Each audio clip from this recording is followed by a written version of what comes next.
मोदी साहब, आप कितनी भी कोशिश करो हमको मिट्टी में दबाने की, हम बीज हैं, बार बार उठने की आदत है हमको। तुम दबाने की कोशिश करते हो तो हम उठते हैं और देश को बचाने के लिए, संविधान को बचाने के लिए, लोकतंत्र को बचाने के लिए हम सब एक होकर लड़ रहे हैं। मुझे खुशी है कि सारे अपोजिशन के नेता एक हो गए हैं। अब जब सब लोग एक होते हैं तब अकेला मोदी कुछ नहीं कर सकता।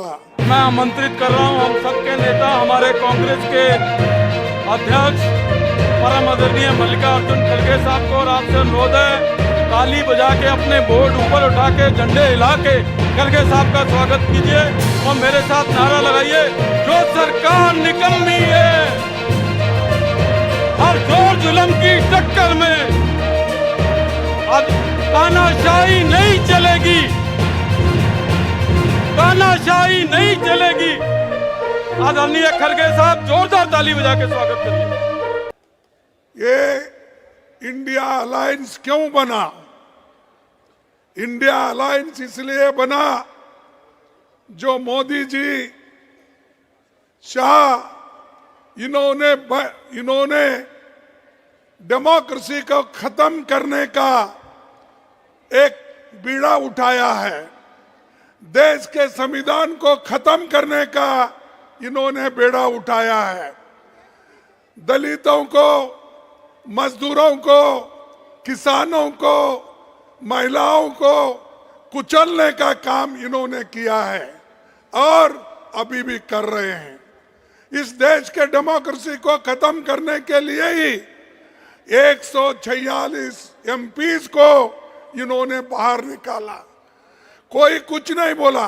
हमारे राम गोपाल यादव जी यहाँ नहीं है, उन्होंने बहुत दूर बैठे थे। ऐसे कई जो 147 एमपीज में दूर दूर बैठे थे, मुंह भी नहीं खोले थे, बोलने का बात उनको समय भी नहीं मिला, लेकिन उसको सस्पेंड किया गया। सस्पेंड करने के बाद हमने बाहर सभी मिलके गांधी स्टैचू के पास सत्याग्रह किया, धरना किया। तब जो हमारे सदन में सरकार के तरफ से ये आता है, मुझे बहुत धक्का लगा कि एक संविधान के उच्च पद पे बैठते हैं ऐसे लोग कहते हैं कि मैं एक फलाना जाति का आदमी हूं, इसीलिए मुझे इंसल्ट कर रहे हैं। अरे अगर आप देश के संरक्षक करने का अधिकार लिए हैं, संविधान के तहत आप चलने का वायदा किए हैं, तो आप जात पात की बात अंदर करते हो और जात पात पे चलने की बात करते हो। अगर आपकी हालत यही है तो मेरे जैसे दलित की हालत क्या होगी? मैं जब उठता था, सदन में उठता था बात करने के लिए, आपके तरफ आवाज उठाने के लिए, तो उस वक्त कभी मुझे मौका नहीं मिलता था। जब कभी भी देश में जब महिलाओं के ऊपर रेप होती है, जब कभी दलितों के ऊपर, दलितों को कुचला जाता है, किसानों को मारा जाता है, मजदूरों को मारा जाता है और संविधान के धज्जे उड़ाए जाते हैं, उस वक्त हम खड़ा होके जब नोटिस देते हैं, नोटिस पढ़ने को भी हमको परमिशन नहीं दिए। तो मैं ये क्या कहूं कि ये बीजेपी के लोग, बीजेपी की सरकार एक दलित को बोलने नहीं देगा, ऐसा मैं कहूं? अरे ये तुम संविधान के पद पे बैठे हो और तुम रोते हो। अरे संविधान चलाओ, संविधान के तहत, डेमोक्रेसी के तहत सबको बात करने का हक है और वो आजादी आप छीन नहीं ले सकते। वो आजादी हमको मिली है जवाहरलाल नेहरू से, वो आजादी हमको मिली है महात्मा गांधी से, वो आजादी हमको मिली है डॉक्टर अंबेडकर से। इन्होंने तैयार करके दिया, लाखों लोग कुर्बानी करके आजादी दिलाए और आप लोग, आपके घर में कोई एक चूहा भी नहीं गया आजादी दिलाने के लिए, है गया। और वो हमको कहते हैं देश को ये बर्बाद कर रहे अपोजिशन के लोग, देश को ये लोग यहाँ पर डेमोक्रेसी नहीं चलने देते, ये कहते हैं। सबको बाहर निकाले आप, सभी एमएलएस को, सॉरी सभी एमपीज को आपने बाहर निकाला और सभी कानून अनअपोज्ड आपने पास कर लिया। 3 क्रिमिनल कानून ऐसे हैं, आगे आने वाले दिन में वो सारे सिटीजन्स को सताएंगे। अच्छे कानून को हम स्वागत करते हैं, किसानों के लिए भी ऐसा ही किया, मजदूरों के लिए भी ऐसे ही कानून लाए।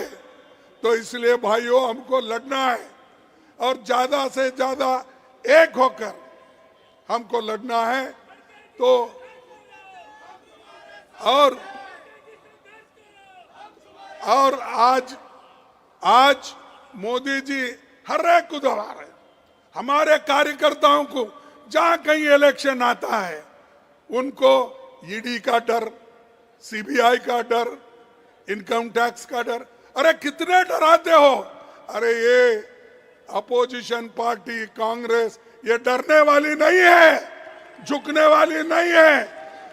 अगर आप कितनी भी कोशिश करो, आप मोदी साहब आप कितनी भी कोशिश करो हमको मिट्टी में दबाने की, हम बीज हैं, बार बार उठने की आदत है हमको। हम तो तुम दबाने की कोशिश करते हो तो हम उठते हैं और देश को बचाने के लिए, संविधान को बचाने के लिए, लोकतंत्र को बचाने के लिए हम सब एक होकर लड़ रहे हैं। मुझे खुशी है कि सारे अपोजिशन के नेता एक हो गए हैं।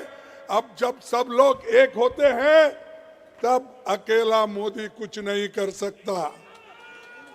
और मोदी जी को इतना घमंड आया है, इलेक्शन से पहले ही कहते हैं कि 400 सीट जीतेंगे। तो क्या मतलब भाई, 400 सीट जीतने का क्या है तुम्हारे पास? इतने पॉपुलर तो नहीं है, क्योंकि मैं देखा हूं जब कर्नाटक में आए हर जगह फिरे, गली गली फिरे, हार के आए। तेलंगाना में गली गली फिरे, हार के आए। हिमाचल में गली गली फिरे, हार के आए। ऐसी क्या बात है? तो आप पहले ही कह रहे मैं 400 सीट लाऊंगा।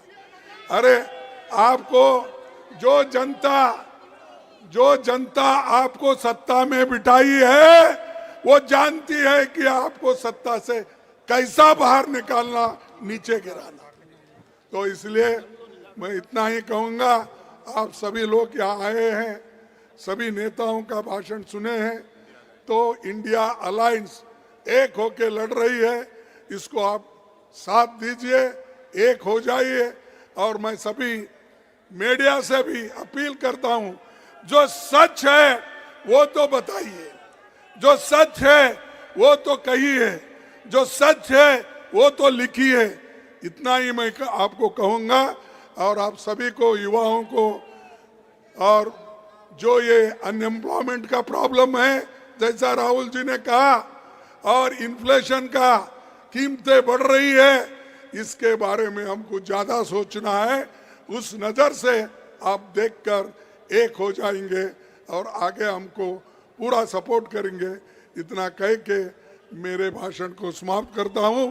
जय हिंद, जय हिंद, जय हिंद, जय हिंद। धन्यवाद। बहुत ही दिल की गहराइयों से खड़गे साहब का धन्यवाद। हमारे बीच में आरएसपी के जनरल सेक्रेटरी मनोज भट्टाचार्य जी भी हम लोगों के बीच में आए हुए हैं। उनको बोलने का मौका देना था, मैं क्षमा चाहते हुए उनका दिल की गहराइयों से प्रदेश कांग्रेस कमेटी की तरफ से, हम सब लोगों की तरफ से स्वागत करते हैं।